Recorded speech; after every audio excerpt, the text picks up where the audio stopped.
ಸುವರ್ಣ news 24/7 ಈ ವಿಶೇಷ ಕಾರ್ಯಕ್ರಮಕ್ಕೆ ತಮಗೆಲ್ಲ ಆದರದ ಸ್ವಾಗತ. ನಾನು ರಂಗನಾಥ್ ಭಾರದ್ವಾಜ್. ಇವತ್ತೊಂದು ಟೆಲಿವಿಷನ್ ಈ ಮೀಡಿಯಾ ರಂಗದಲ್ಲಿ ಒಂದು ಹೊಸ ಪ್ರಯತ್ನ ಅಂದ್ರೆ ಏನೀಗ ಕನಸಿನ ರೈಲ್ವೆ ಬಜೆಟ್ ಅನ್ನು ಮಂಡಿಸಲಿಕ್ಕೆ ಹೊರಟಿದ್ದಾರೆ. ಇದಕ್ಕೆ ಒಂದು ಪ್ರಮುಖ ಪಾತ್ರ ಅಂತಂದ್ರೆ ಮುನಿಯಪ್ಪನವರು ಕರ್ನಾಟಕದವರು ಅನ್ನುವಂಥದ್ದು ನಮ್ಮ ಹೆಮ್ಮೆ. ಕರ್ನಾಟಕದ ಸಚಿವರು ಮುನಿಯಪ್ಪನವರು ಈ ಬಾರಿ ಕರ್ನಾಟಕಕ್ಕೆ ಯಾವ ಕೊಡುಗೆಗಳನ್ನು ನೀಡ್ತಾ ಇದ್ದಾರೆ, ಅವರ ಕನಸು ಅನ್ನುವಂಥದ್ದು ಏನು, ಅದನ್ನ ರೈಲ್ವೆ ಸ್ಟೇಷನ್ ಅಲ್ಲಿ ನಿಂತ್ಕೊಂಡು ಜನಸಾಮಾನ್ಯರ ಜೊತೆ ಚರ್ಚೆ ಮಾಡ್ತಾ, ಟ್ರೈನಲ್ಲೇ ಕೂತ್ಕೊಂಡು ಬೋಗಿಗಳಲ್ಲಿ ತಜ್ಞರ ಜೊತೆಗೆ ಕೂತ್ಕೊಂಡು ಅವ್ರ ಜೊತೆ ಚರ್ಚೆ ಮಾಡುವಂಥದ್ದು ಈಗ ವಿಶೇಷ ಕಾರ್ಯಕ್ರಮ.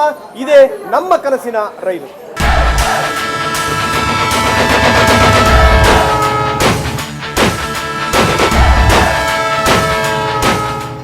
ಬನ್ನಿ, ಇದ್ರ ಬಗ್ಗೆ ಮುನಿಯಪ್ಪನವರು ಏನು ಹೇಳ್ತಾರೆ ಕೇಳೋಣ. ಮುನಿಯಪ್ಪನವರೇ, ಕಾರ್ಯಕ್ರಮಕ್ಕೆ ತಮಗೆ ಸ್ವಾಗತ. ನಿಮಗೆ ಮೊದಲು ಧನ್ಯವಾದಗಳು. ಯಾಕಂದರೆ ಇಂಥದ್ದೊಂದು ಪ್ರಯತ್ನಕ್ಕೆ ತಾವು ಒಂದು ಮನ್ನಣೆ ಕೊಟ್ಟರಿ, ನೀವು ಹೂಗುಟ್ಟಿದ್ರಿ. ಇದಕ್ಕೆ ಈ ಪ್ರಯತ್ನದಲ್ಲಿ ತಾವು ಕೂಡ ಭಾಗಿದಾರರು. ನನ್ನ ಮೊದಲನೇ ಪ್ರಶ್ನೆ, ಬಜೆಟ್ ಏನು ಮಂಡನೆ ಆಗ್ತಾ ಇದೆ ಇನ್ನು ಕೆಲವೇ ದಿನಗಳಲ್ಲಿ, ನಿಮ್ಮ ಒಂದು ಕನಸು ಏನು? ಬಡ್ಜೆಟ್ ಮಂಡನೆ ಆಗುವಂಥದ್ದನ್ನು ನಾವು ಇವತ್ತು ಘೋಷಣೆ ಮಾಡೋಕ್ಕಾಗೋದಿಲ್ಲ. ಈಗಾಗಲೇ ರಾಜ್ಯ ಸರ್ಕಾರದ ಜೊತೆ ಮುಖ್ಯಮಂತ್ರಿಗಳ ಜೊತೆಯಲ್ಲಿ ನಾವು ಸಭೆಯನ್ನು, ನಮ್ಮ ಮಿನಿಸ್ಟರ್ ಅಂತ ದಿನೇಶ್ ತ್ರಿವೇದಿ, ನಮ್ಮ ಬೋರ್ಡ್ ಚೇರ್ಮನ್ನು ಮತ್ತು ಮೆಂಬರ್ಸು, ಜನರಲ್ ಮ್ಯಾನೇಜರ್ಸ್ ಹುಬ್ಳಿ ಹಾಗೂ ನಮ್ಮ DRMs ಎಲ್ಲ ಸೇರಿ ಮೀಟಿಂಗ್ ಮಾಡಿದ್ದೇವೆ. ರಾಜ್ಯಕ್ಕೆ ಬೇಕಾಗಿರುವಂಥ ಕಾರ್ಯಕ್ರಮಗಳನ್ನು ಕೇಳಿದ್ದಾರೆ. ಅದನ್ನು ನಾವು ಕೂಲಂಕುಷವಾಗಿ ಚರ್ಚೆ ಮಾಡ್ತಾಯಿದ್ದೀವಿ. ಈಗಾಗಲೇ ಕೊಟ್ಟಿರೋ ಪ್ರಾಜೆಕ್ಟ್ಸು ಕೂಡ ಅದನ್ನು ಪ್ರಗತಿ ಕಡೆ ತೆಗೆದುಕೊಂಡು ಹೋಗಬೇಕು ಅಂತ ಮುಖ್ಯಮಂತ್ರಿಗಳಿಗೂ ಮತ್ತು ಮುಖ್ಯ ಕಾರ್ಯದರ್ಶಿಗಳಿಗೂ ಕೂಡ ನಾವು ರಾಜ್ಯದಲ್ಲಿ ತಿಳಿಸಿದ್ದೇವೆ. ಸಾಕಷ್ಟು ಪ್ರಾಜೆಕ್ಟ್ಸ್ ಕೊಟ್ಟಿದ್ದೇವೆ. ಮುಂದೆ ಕೂಡ ಎಲ್ಲ ಭಾಗದಿಂದ ಕೂಡ ಒತ್ತಾಯ ಇದೆ. ಅದರ ಬಗ್ಗೆ ನಾವು ಚರ್ಚೆ ಮಾಡ್ತಾ ಇದ್ದೀವಿ. ಬೋರ್ಡು ಅಂತಿಮವಾಗಿ ತೀರ್ಮಾನ ತೆಗೆದುಕೊಳ್ಬೇಕಾಗ್ತದೆ. ಓಕೆ. ಸೊ ಇದು ಆರಂಭದ ಪೀಠಿಕೆ ಆಯಿತು. ಇನ್ನು ಮಿನಿಸ್ಟರ್ ಏನು ಹೇಳ್ತಾರೆ ಬನ್ನಿ. ಈಗ ಟ್ರೈನ್ ಕೂಡ ಹೊರಡಲಿಕ್ಕೆ ಸಿದ್ಧತೆಗಳಾಗ್ತಾ ಇದೆ. ಮಿನಿಸ್ಟರ್ ಕೂಡ ಬೋಗಿನ ಹತ್ತಾ ಇದ್ದಾರೆ. ಅಲ್ಲೇ ಕೂತ್ಕೊಂಡು ನಾವು ಮಿನಿಸ್ಟರ್ ಜೊತೆಗೆ ಚರ್ಚೆ ಮಾಡೋಣ ಬನ್ನಿ.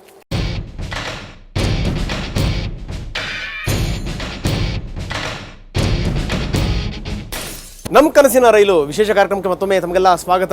ಇಲ್ಲಿ ತನಕ ಒಂದಷ್ಟು ಮಾತಾಡಿದ್ದೀವಿ ಮಿನಿಸ್ಟರ್ ಜೊತೆಗೆ ತಜ್ಞರಿದ್ದಾರೆ, ತಜ್ಞರ ಪರಿಚಯ ಕೂಡ ಆಗಿದೆ. ಬನ್ನಿ, ಅವರ ಕನಸುಗಳೇನು ಮತ್ತೆ ನಾನು ಶುರು ಮಾಡ್ತಾ ಇದ್ದೀನಿ. ಸರ್, ನನ್ನ ಆರಂಭದಲ್ಲಿ ಒಂದು ಪೀಠಿಕೆ ಹಾಕಿದೆ, ಬಹಳಷ್ಟು ಯೋಜನೆಗಳು ಪ್ರಕಟ ಆಗುತ್ತವೆ.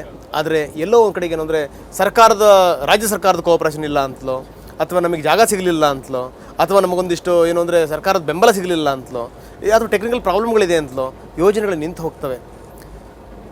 ಸೊ ಅಂಥದ್ರಲ್ಲಿ ಬಹಳ ಮಹತ್ವಾಕಾಂಕ್ಷಿ ಯೋಜನೆಗಳನ್ನು ಯಾವುದಾದ್ರೂ ಈ ಬಾರಿ ಪ್ರಕಟಿಸುವಂಥ ನಿರೀಕ್ಷೆಗಳಿದೆಯಾ ಅಂತ? ಈಗ ಮಾನ್ಯ ಮುಖ್ಯಮಂತ್ರಿಗಳು ಒಂದು ಕಮಿಟಿಯನ್ನು ಮಾಡಿ ಚೀಫ್ ಸೆಕ್ರೆಟರಿ ನೇತೃತ್ವದಲ್ಲಿ ನಮ್ಮ ಜನರಲ್ ಮ್ಯಾನೇಜರು ಮತ್ತು ರೆವಿನ್ಯೂ ಸೆಕ್ರೆಟರಿಯವರು, ಸಂಬಂಧಪಟ್ಟ ಸೆಕ್ರೆಟರಿಗಳು ಸೇರಿ ಒಂದು ಕಮಿಟಿ ಮಾಡಿದ್ದಾರೆ. ಆ ಕಮಿಟಿ ಪ್ರತಿ ತಿಂಗಳು ಕೂಡ ಸಭೆ ಮಾಡ್ತಾರೆ. ಅವರು ಈ ಮಧ್ಯೆ ಸಾಕಷ್ಟು ಜಮೀನನ್ನು ನಮಗೆ ಕೊಟ್ಟಿದ್ದಾರೆ. ಆದರೂ ಕೂಡ ಬೆಂಗಳೂರು, ಮೈಸೂರಲ್ಲಿ ಒಂದು 2-3 ಕಡೆ ಬಾಟ್ಲ್ ನೆಕ್ ಇದೆ.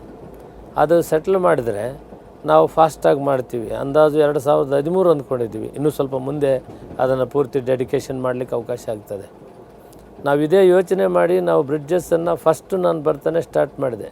ಸುಮಾರು 50-60 ಬ್ರಿಡ್ಜಸ್ ಕಟ್ಟಬೇಕಾಯಿತು. ಕಾವೇರಿ ಬೇಸನ್ನು ಪೂರ್ತಿ ಪ್ರಮಾಣದಲ್ಲಿ ರಾಮನಗರದಿಂದ ಶ್ರೀರಂಗಪಟ್ಟಣ, ಮಂಡ್ಯ, ಮೈಸೂರು, ಮದ್ದೂರು ಇವೆಲ್ಲವನ್ನೂ ಕೂಡ ನಾವು ಫೈನಲ್ ಅಂತ ತಂದುಬಿಟ್ಟಿದ್ದೀವಿ. ಭೂಮಿ ಪೂರ್ತಿ ಪ್ರಮಾಣದಲ್ಲಿ ಕೊಟ್ಟಿದ್ದಾರೆ. ಇನ್ನೊಂದು 10% ಭೂಮಿಯನ್ನು ಕೊಟ್ಟರೆ ಅದರ ಮುಖಾಂತರ ನಾವು ಪೂರ್ತಿ ಪ್ರಮಾಣದಲ್ಲಿ 6 ತಿಂಗಳ ಮೊದಲು ಮಾಡಬೇಕು ಇದನ್ನು ಅನ್ನೋ ಚಿಂತನೆಯಲ್ಲಿ ನಾನಿದ್ದೇನೆ. ನಮ್ಮ CEO ಕನ್ಸ್ಟ್ರಕ್ಷನ್ಸು ಮತ್ತು ಎಲ್ಲ ಅಧಿಕಾರಿಗಳು ಕೂಡ ಸೀರಿಯಸ್ಸಾಗಿ ಕೆಲಸ ಮಾಡ್ತಾಯಿದ್ದಾರೆ. ಉದಾಹರಣೆಗೆ ಕುರ್ಚಿ ಬಾಗಲಕೋಟೆ 2 ವರ್ಷ ಆಯಿತು ನಾನು ಮಂಜೂರು ಮಾಡಿ. ಭೂಮಿಯನ್ನು ಕೊಡೋದರಲ್ಲಿ ಅವರು ಅಲೈನ್ಮೆಂಟ್ ಮಾಡುವಾಗ ಸ್ವಲ್ಪ ಅಲ್ಲಿ ಲೇಟ್ ಆಯಿತು. ಈಗ ಅಲೈನ್ಮೆಂಟ್ ಫೈನಲ್ ಮಾಡ್ತಾ ಇದ್ದಾರೆ. ಲ್ಯಾಂಡ್ ಅಕ್ವಿಸೇಷನ್ ಪ್ರೋಸೆಸ್ ಶುರುವಾಗ್ತದೆ. ಭೂಮಿ ನಮ್ಮ ವಶಕ್ಕೆ ಕೊಡದೆ ನಾವು ಕಾರ್ಯಕ್ರಮವನ್ನು ಶುರು ಮಾಡೋಕ್ಕಾಗಲ್ಲ. ನಾವು ತಯಾರು ಮಾಡ್ಕೊಂಡಿದ್ದೀವಿ. ದಾವಣಗೆರೆ, ತುಮಕೂರು ಕೂಡ ಶೀಘ್ರದಲ್ಲಿ ಸರ್ವೆಯನ್ನು ಮುಗಿಸಬೇಕು ಅಂತ ಹೇಳಿದ್ದೇನೆ. ರಾಯದುರ್ಗ, ತುಮಕೂರು ಕೂಡ 10 ಕಡೆ ಕಿರಣ್ ಕುಮಾರ್ ರೆಡ್ಡಿಯವರು, ರಘುವೀರ ರೆಡ್ಡಿಯವರು ಸೇರಿ, ನಮ್ಮ ಅಧಿಕಾರಿಗಳು ನಾವು ಸೇರಿ ಹೋದ 3-4 ತಿಂಗಳಿಂದ ನಾವು ಅಲ್ಲಿ ಶಿಲಾನ್ಯಾಸ ಮಾಡಿ ಕೆಲಸ ಪ್ರಗತಿಯಲ್ಲಿದೆ. ನಾನು ಅವ್ರಿಗೆ ಹೇಳಿದ್ದೇನೆ, ಈ ಕಡೆಯಿಂದ ಕೂಡ ಒಂದು 50-60 ಕಿಲೋಮೀಟರ್ ತಕ್ಷಣ ಅಕ್ವಿಜೇಷನ್ ಮಾಡಿರಿ, ತುಮಕೂರಿನಿಂದ ಕೂಡ ನಾವು ಶಿಲಾನ್ಯಾಸ ಮಾಡಿ ಎರಡೂ ಕಡೆಯಿಂದ ನಾವು ಸಂಪರ್ಕ ಮಧುಗಿರಿ ಪಾವಗಡ, ಕೊರಟಗೆರೆ ಮಧುಗಿರಿ ಪಾವಗಡದಿಂದ ಅದು ಕಲ್ಯಾಣದುರ್ಗದಿಂದ ರಾಯದುರ್ಗಕ್ಕೆ ಹೋಗ್ತದೆ. ಅದು ಬಳ್ಳಾರಿಗೆ ನೇರವಾದ ಸಂಪರ್ಕವನ್ನು ಬೆಳೆಸುವಂಥದ್ದಾಗ್ತದೆ. ಆದ್ದರಿಂದ ಇದನ್ನು ಕೂಡ ಆದಷ್ಟು ಬೇಗ ಮಾಡಬೇಕು ಅಂತ ಹೇಳಿದ್ದೀನಿ. ಹಲವಾರು ಪ್ರಾಜೆಕ್ಟ್ಸನ್ನು ನಾವು ತೆಗೆದುಕೊಂಡಿದ್ದೇವೆ. ಕಾಸ್ಟ್ ಶೇರಿಂಗ್ ರಾಜ್ಯ ಸರ್ಕಾರ ಸಹಕರಿಸಿದ್ದಾರೆ. ಆದರೆ ವಿಷಯ ಏನಂದರೆ ಭೂಮಿ ವಶಕ್ಕೆ ಬರದೆ ಯಾವ ಪ್ರೋಗ್ರಾಮೂ ಶುರುವಾಗಲ್ಲ.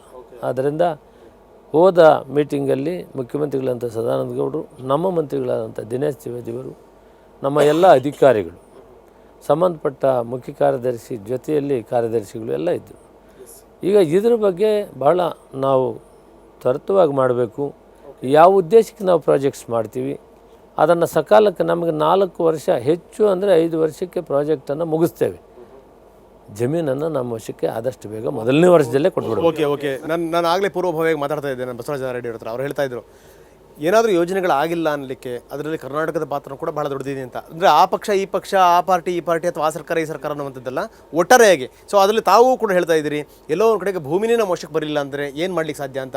ಕಳೆದ ಬಾರಿ ತಾವು ಪ್ರಕಟಿಸಿರುವಂಥದ್ದು ಒಂದಷ್ಟು ವಿವರಣೆಯನ್ನು ನಾನು ಪಡಿತೀನಿ. ಯಾಕಂದರೆ ಗ್ರಾಫಿಕ್ಸ್ ಮುಖಾಂತರ ಕೂಡ ನಾವು ವೀಕ್ಷಕರಿಗೆ ಕೊಡುವಂಥ ಒಂದು ಪ್ರಯತ್ನವನ್ನು ಮಾಡ್ತಾ ಇದ್ದೀವಿ. ಆರಂಭದಲ್ಲಿ ಈ ಕಡಪ ಬೆಂಗಳೂರು, ಈ ವಯಾ ಕೋಲಾರ, ಸೊ ಅದ್ರದ್ದೇನು ಎಲ್ಲಿಗೆ ಬಂದಿದೆ ಅದರದ್ದು? ಕಡಪ ಬೆಂಗಳೂರು ನಾವು ಸುಮಾರು 8 ತಿಂಗಳು ಹಿಂದೆಯೇ ಶಿಲಾನ್ಯಾಸ ನಾವು ಕಡಪದಲ್ಲಿ ಮಾಡಿದ್ದೇವೆ. ಅಲ್ಲಿಂದ ನಾವು ಈಗ ಅಲ್ಲಿ ಶಿಲಾನ್ಯಾಸ ಪ್ರಾರಂಭ ಆಗಿದೆ. ಮೊನ್ನೆ ಮೀಟಿಂಗಲ್ಲಿ ನಾವು ತೀರ್ಮಾನ ತೆಗೆದುಕೊಂಡಿದ್ವಿ, ಕಡಪ ಮದನಪಲ್ಲಿ ಬಂಗಾರಪೇಟೆ ಕನೆಕ್ಷನ್ ಬರ್ತದೆ ವಯ್ಯ ಮದನಪಲ್ಲಿ ಮುಳುಬಾಗಿಲು ಬಂಗಾರಪೇಟೆ ಕಡೆಯಿಂದ ಸರ್ವೆ ಪ್ರಗತಿಯಲ್ಲಿದೆ. ಸರ್ವೆ ಆದಷ್ಟು ಬೇಗ ನೀವು 3 ತಿಂಗಳಲ್ಲಿ ನೀವು ಲ್ಯಾಂಡ್ ಅಕ್ವಿಜೇಷನ್ ಮಾಡಬೇಕು ಅಂತ ಹೇಳಿದ್ದೇವೆ. ಇವತ್ತಿಗೆ 6 ತಿಂಗಳೊಳಗಡೆ ಇಲ್ಲಿ ಕೂಡ ಕೆಲಸ ಪ್ರಾರಂಭ ಆಗ್ತದೆ. ಎರಡೂ ಕಡೆ ಕೆಲಸ ಪ್ರಾರಂಭ ಆದರೆ ಬೇಗ ಈ ಪ್ರಾಜೆಕ್ಟ್ ಮುಗಿಯೋಕ್ಕಾಗ್ತದೆ. ಸುಮಾರು 150ರಿಂದ 200 ಕಿಲೋಮೀಟರ್ ದೂರ ಇದೆ. ಇದು ಹೆಚ್ಚಿನ ಹಣ ಖರ್ಚು ಮಾಡ್ತಾಯಿದ್ದೀವಿ. ರಾಜ್ಯ ಸರ್ಕಾರಗಳು ಸಹಕರಿಸ್ತಾ ಇದ್ದಾವೆ ಸಹಭಾಗಿತ್ವವಾಗಿ. ಅಲ್ಲ, ಯಾಕಂದರೆ ನಿಜಕ್ಕೂ ಒಳ್ಳೆಯ ಯೋಜನೆ. ಬೆಂಗಳೂರು, ವಿಜಯವಾಡ ಅಪ್ ಟು ಕೋಲ್ಕತ್ತಾ ತನಕ ಹೋಗುವಂಥದ್ದು. ಸೊ ಆ ಥರದ್ದೊಂದು ಇಲ್ಲ ನಮಗೆ ಬೇಕಾಗಿದೆ ಅಂತ. ಅಷ್ಟೇ ಅಲ್ಲ, ನಾವೀಗ ಈ ವೈಟ್ ಫೀಲ್ಡ್ ಕೋಲಾರದನ್ನು ಮುಳುಬಾಗಿಲು ಮಾರ್ಗವಾಗಿ ಮದನಪಲ್ಲಿ ಮುಳುಬಾಗಿಲು ತಿರುಪತಿ ಕನೆಕ್ಷನ್ ಕೊಡ್ತಾ ಇದ್ದೀವಿ. ಫಸ್ಟ್ ಈಗ ಕಡಪ ಬೆಂಗಳೂರು ಬಗ್ಗೆನೇ ಮಾತಾಡೋಣ. ಈಗ ಕಡಪ ಬೆಂಗಳೂರು ಈಗ ನಾವು ಪೂರ್ತಿ ಪ್ರಮಾಣದಲ್ಲಿ ಟಾಪ್ ಪ್ರಯಾರಿಟಿಯಲ್ಲಿ ತಗೊಂಡಿದ್ದಾರೆ. ಮಾನ್ಯ ಮುಖ್ಯಮಂತ್ರಿಗಳು ಸೂಚನೆಯನ್ನು ಕೊಟ್ಟಿದ್ದಾರೆ. ಆದಷ್ಟು ಬೇಗ ಈ ಜಮೀನನ್ನು ವಶಕ್ಕೆ ಕೊಡಬೇಕು ಅನ್ನೋದ್ರ ಬಗ್ಗೆ ಅದು ಕೂಡ ಪ್ರಗತಿಯಲ್ಲಿದೆ. ಸುಮಾರು 2,000 ಎಕರೆ ಜಮೀನನ್ನು ಕೂಡ ನಮ್ಮ ಕೃಷಿಗೆ. ಓಕೆ, ಮುನಿಯಪ್ಪನವ್ರ ಜೊತೆಗೆ ಇನ್ನಷ್ಟು ಮಾತಾಡೋಣ. ಅವರ ಯೋಜನೆಗಳೇನು, ಅವರ ಕನಸುಗಳೇನು, ಜೊತೆಗೆ ತಜ್ಞರು ಏನು ಹೇಳ್ತಾರೆ ಅದನ್ನು ಕೂಡ ಕೇಳೋಣ. ಅದಕ್ಕಿಂತ ಮೊದಲು ಒಂದು ಪುಟ್ಟ ವಿರಾಮ.